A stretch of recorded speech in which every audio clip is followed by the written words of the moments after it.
सनातन शंखनाद महोत्सव का आज तीसरा दिन है। आज समाप्ति की ओर जा रहे हैं। इसी सनातन शंखनाद महोत्सव में भक्ति और शक्ति का संगम देखने को मिला है।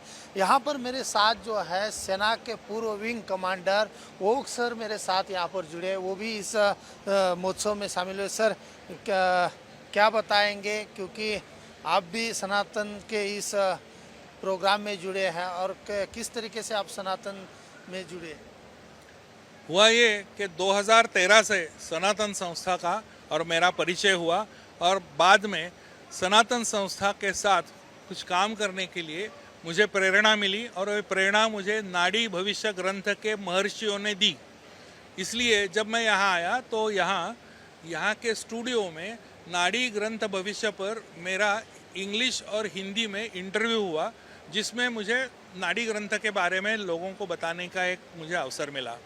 दूसरे एक बार मुझे फिर जब हम तिब्बत में गए थे, वहाँ भृगु संहिता के ढूंढने के लिए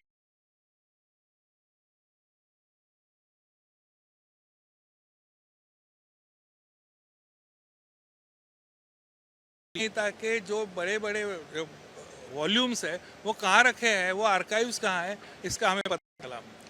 ये दो बातें हैं और भी कुछ बातें हैं और वह बात मैं बाद में बताऊंगा। निश्चित सर, जैसे कि आपने अभी कहा सनातन से जुड़े हुए, लेकिन अभी देश की जो स्थिति है, देश में जो माहौल बना हुआ है, जैसे कि भारत पाकिस्तान के जो ऑपरेशन सिंदूर हो या जैसे कि पाक की जो ना हरकतें हैं वो लगातार जारी हैं। विंग कमांडर है, आप पूर्व सेना के अधिकारी हैं, किस तरीके से देखते हैं ये पूरे?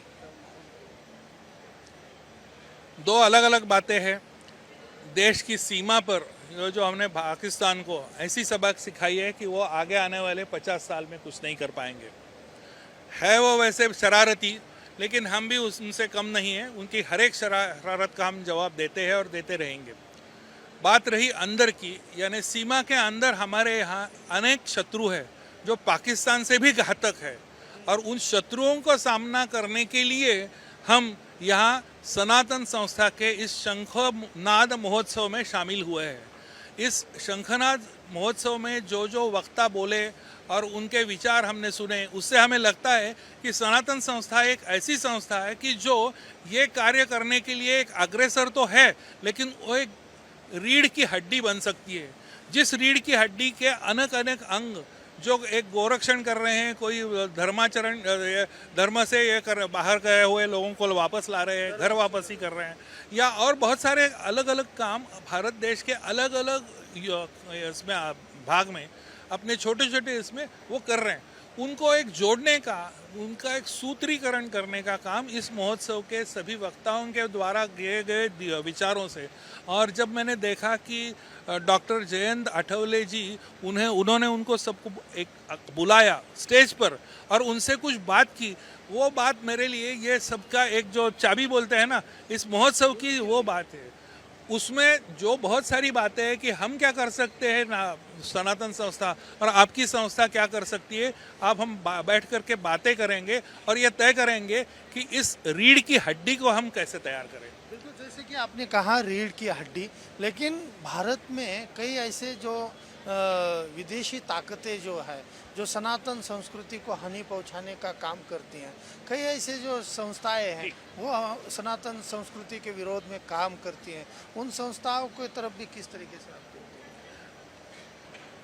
वो ऐसे है कि जब आप एक नंबर पर जाना चाहते हो ना, तो आपके सभी दुश्मन बनते हैं, आपका कोई मित्र नहीं है। राजा का बोला जाता है कि राजा का कोई मित्र नहीं होता, उसको सब जगह लोगों से तो कॉन्फ्रंट करना है। कोई उसको विष देगा, कोई उसको मारने के लिए वो सुरा लेकर के आएगा, तो he has to be very careful. Sanatan Sanstha ने ये सभी वार पिछले 25 साल में झेले हुए हैं। ये सिर्फ शाब्दिक नहीं है और ये नहीं है, यहाँ एक बहुत सारी भूत और ये जो है ना उनका यहाँ वास था, ये पूरी जो की उसके ऊपर भी ये महर्षियों के द्वारा जो बताया गया वो काम करने के, और लोगों ने जो कुछ उपाय सुझाए थे, इसीलिए वो आसुरी शक्ति जो है यहाँ काम करती थी उनके ऊपर भी काबू पा लिया है। अब आसुरी शक्ति का काबू पाना सही है तो देश विदेश के जो है संस्था के पीछे वो नहीं लगेंगे।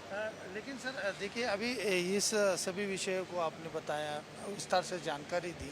युवा जो है, आप लोगों के जितने भी यहाँ पर व्याख्यान हो रहे हैं इस महोत्सव में, युवा काफ़ी उत्साहित है, उनमें अलग एक ऊर्जा दिखाई दे रही है। युवाओं को भी क्या संदेश देना चाहते देखिए, युवाओं के लिए संदेश, इससे मैं ये कहूँ कि हम जो सभी हिंदू हैं वो उसमें युवा भी आते हैं, उनके लिए एक जागृति का एक संदेश है कि देखो आपके साथ बहुत कुछ और होने वाला है। आप ऐसे गलतफहमी में मत रहो कि अब सब ठीक है, अब कुछ नहीं होने वाला है। नहीं, अब जो आपके विरोधक है वो और ज़्यादा तेज़ी से आपके ऊपर वार करने के लिए तैयार हो रहे हैं। वो तैयारी कर रहे हैं तो हमें भी तैयारी करनी चाहिए। वो कैसी करनी चाहिए, किस तरह से करनी चाहिए, वो अलग अलग संस्थाएं, अलग सरकार की भी कुछ बात, वो वैसे सरकार का ही काम है, वो सरकार करेंगे। और मुझे पंतप्रधान नरेंद्र मोदी के ऊपर पूरा विश्वास है कि वो जो कहेंगे करेंगे, वो एक आध्यात्मिक रूप से जो उनको आदेश मिलते हैं वो भी उसका पालन करेंगे। तो एक तरफ से अध्यात्म और एक तरफ से कर्तव्य, या दोनों का संगम होकर के जो मोदी जी करेंगे और उन्हें हमें आदेश देंगे, वो हमारे लिए शीर्षावंद्य होगा। तो यही मेरा सबके लिए कहना है, बड़े तरुण हो या और भी बूढ़े हो, सबके लिए मेरा ये संदेश है। बहुत बहुत धन्यवाद सर। ये थे मेरे साथ सेना के विंग कमांडर, पूर्व विंग कमांडर होग सर। कैमरा पर्सन संदीप के साथ दीपक चौहान, सुदर्शन न्यूज़, गोवा।